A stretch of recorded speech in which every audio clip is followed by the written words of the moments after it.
చేసినటువంటి party secretaries అందరికీ నా ప్రత్యేక ధన్యవాదాలు. ఈరోజు ఈ రాష్ట్రంలో ఆటవిక పాలన సాగుతుందని చెప్పడంలో ఏమాత్రం అనుమానం లేదు. ఎందుకంటే ఆ రోజు జగన్మోహన్ రెడ్డి గారి పాలన, ఈరోజు చంద్రబాబు నాయుడు గారి పాలనలో ఏమైనటువంటి తేడా లేదు. దాన్ని ప్రయోగించుకోవడం, కక్షలు తీర్చుకోవడం తప్ప పాలనాభివృద్ధి కానీ రాష్ట్రాభివృద్ధి కానీ పరిపాలన మీద ఏ విధమైనటువంటి ఇంప్రూవ్మెంట్ చూపించాలి, ఆంధ్రప్రదేశ్ ప్రజలకి ఆంధ్రప్రదేశ్ రాష్ట్రానికి ఏమి చేయాలి, ఇక్కడ ఉన్నటువంటి భవిష్యత్తు ఏంటి, ఇక్కడ ప్రజల భవిష్యత్తు ఏంటి అని ఎవరో ఆలోచించేటటువంటి దిశలో లేదు. ఈరోజు విద్యా వైద్యం ఘోరమైనటువంటి పరిస్థితుల్లో ఉంది. రోజు రోజుకి ఖరీదైనటువంటి వ్యాపారంగా మార్చేస్తున్నారు. అసలు విద్యా వైద్యాన్ని ప్రభుత్వమే పూర్తిగా అమలు చేయాలన్న రాష్ట్రీయ ప్రజా కాంగ్రెస్ పార్టీ ఎన్నాళ్ళ నుంచో గొంతెత్తి అరుస్తుంది. ఈరోజు ప్రైవేటు విద్యా వైద్యాన్ని ఖచ్చితంగా పూర్తిగా సమూలంగా రద్దు చేయాలి. రద్దు చేసి ప్రభుత్వ పరంగా కార్పొరేట్ విద్యా వైద్యాన్ని, ఆ స్థాయి విద్యా వైద్యాన్ని ఆంధ్ర రాష్ట్ర ప్రజలకి అలాగే తెలంగాణ ప్రజలకి అమలు చేసిన రోజే తెలుగు రాష్ట్రాలకి మంచి భవిష్యత్తు ఉంటుంది.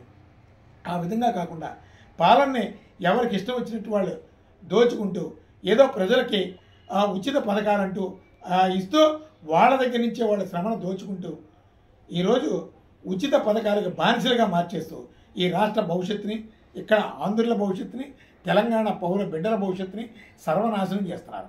కానీ ఇప్పుడున్నటువంటి ఈ కార్పొరేట్ పాలకుల మూలంగా రాష్ట్రం చాలా ప్రమాదకరమైన పరిస్థితికి పడుతుంది. నేను ఒక పక్కనే ధరలు విస్తృతంగా పెంచేస్తున్నారు. మేము నెల ఇదప్పటికీ మేము పథకాలు అమలు చేస్తాం, ఉచిత పథకాలు తీసుకొచ్చి ఇస్తాం, మీ ఇంటికి తీసుకొచ్చి ఇస్తాం అంటున్నారు. ఎవరి జేబులో నుంచి ఇస్తున్నారు? అప్పులు చేస్తున్నారు. ఈ అప్పులు చేసి ఆ భారాన్ని ఎవరి నెత్తి మీద పెడుతున్నారు? సామాన్యుల ప్రజల మీద పెడుతున్నారు. ప్రజల నెత్తి మీద భారం పెరిగితే అప్పు ధరలు పెరిగిపోతాయి. అలాగే ఒక పక్కన విద్యుత్ ఛార్జీలు స్లాబ్ వైజ్ పెంచేస్తున్నారు. ఒక పక్కనే కన్జ్యూమర్ ప్రోడక్ట్ అంతా కూడా పెంచేస్తున్నారు. రేపు పొద్దున పరిస్థితి ఏంటి? ఈరోజు కాయగూరలతో తినేటటువంటి ప్రజలు ముందు అసలు కాయగూర అనేది తెలియకుండా పౌష్టిక ఆహార లోపంతో ఈరోజు ఆహార లోపంతో ప్రజలు ఆకలితో కొట్టుమిట్టేటటువంటి పరిస్థితులు వస్తాయి. అందుకని ప్రజలు మేల్కోండి.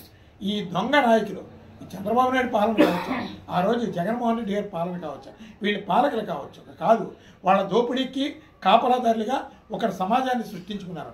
ఆ సమాజమే కార్పొరేట్ సమాజం. ఆ సమాజం మోజులో, ఆ సమాజం బలహీనతలతో మనం వాళ్ళ చుట్టూ భజన చేస్తే మన బిడ్డల భవిష్యత్తు మన ముందే అంతరించిపోతుంది.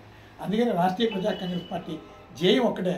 ప్రభుత్వ ఉద్యోగులు కూడా ఈరోజు ఉద్యోగాలు చేయడం మర్చిపోయారు. రూల్ పొజిషన్ అంటే తెలియకుండా పోయారు. ఈరోజు ఏ ప్రభుత్వ కార్యాలయం ఉన్నా పౌర సేవల కోసం అవగాహన ఉన్నటువంటి ఉద్యోగం ఉన్నారా?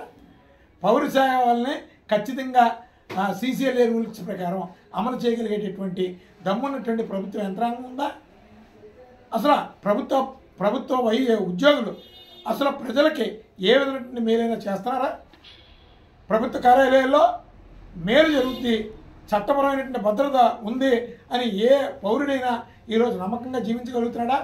ప్రభుత్వ కార్యాలయాలు పొల్యూట్ అయిపోయినాయి, పాలన పొల్యూట్ అయిపోయింది, ధరలు ఆకాశాన్ని అంటుకుంటున్నాయి. ఇవన్నీ పరిస్థితులు మన భవిష్యత్తుకి చాలా ప్రమాదం. ఆకలి విచక్షణా జ్ఞానాన్ని కోల్పోతుంది, నేర వ్యవస్థ పెరిగిపోతుంది. ప్రజలు గమనించండి.